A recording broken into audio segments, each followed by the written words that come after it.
Monsieur et Madame Peck n'en pouvaient plus de faire la vaisselle.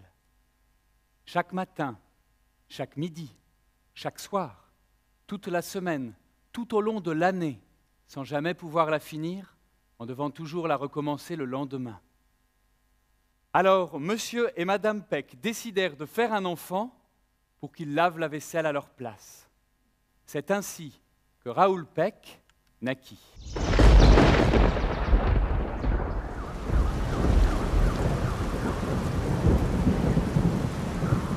Raoul grandit.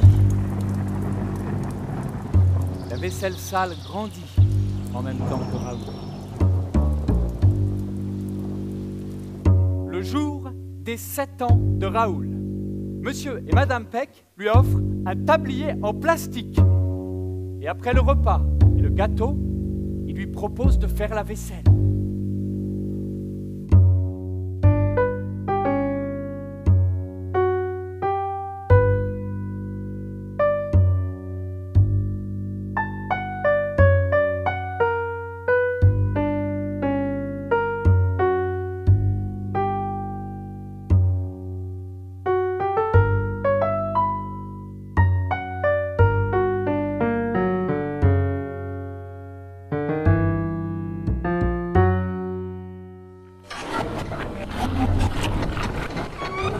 Tout un pan du tas de vaisselle sale s'écroule par terre en se brisant. L'éboulement a mis au jour un tunnel dans la montagne. Ce boyau étroit s'enfonce au cœur des entrailles de la vaisselle de 7 ans. Raoul marche des heures, à tâtons, dans le couloir étroit, dans l'obscurité épaisse que peine à percer sa petite lampe. Hé! Mais je te reconnais, toi? T'es le petit gars qui a pas fini de m'avaler à Noël dernier. Raoul s'approche et découvre un gros bout de reste qui parle. Les rats s'approchent encore. Raoul va se faire dévorer. Ah, si j'avais un chat! Voici une vieille éponge, grande et fine, couverte de moisissures dont les circonvolutions par une sorte de télépathie reproduisent la forme générale de la vaisselle qui est couverte de moisissures elle aussi. Ensemble, ils traversent toutes sortes de paysages gigantesques, de vaisselles incroyables.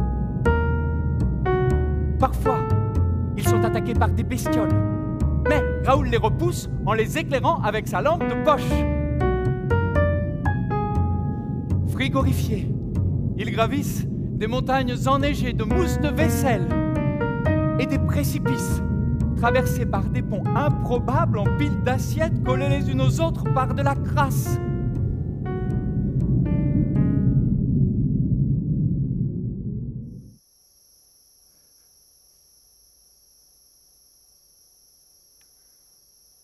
Bonjour. Comment tu t'appelles?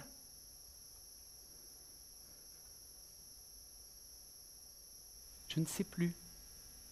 Tout commence à s'effondrer. Raoul et la petite fille sortent en catastrophe de la chambre et commencent à remonter le puits. Ils sont emportés vers le haut par le flux d'ustensiles qui remplit le puits de plus en plus vite. Mais les murs s'effritent. Ils vont se faire engloutir.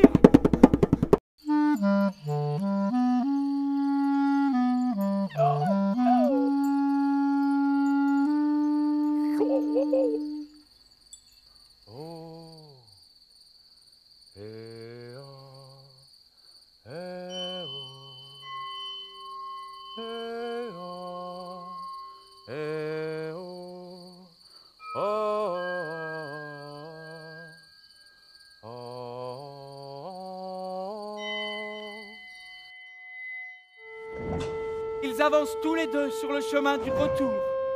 Tout se passe bien.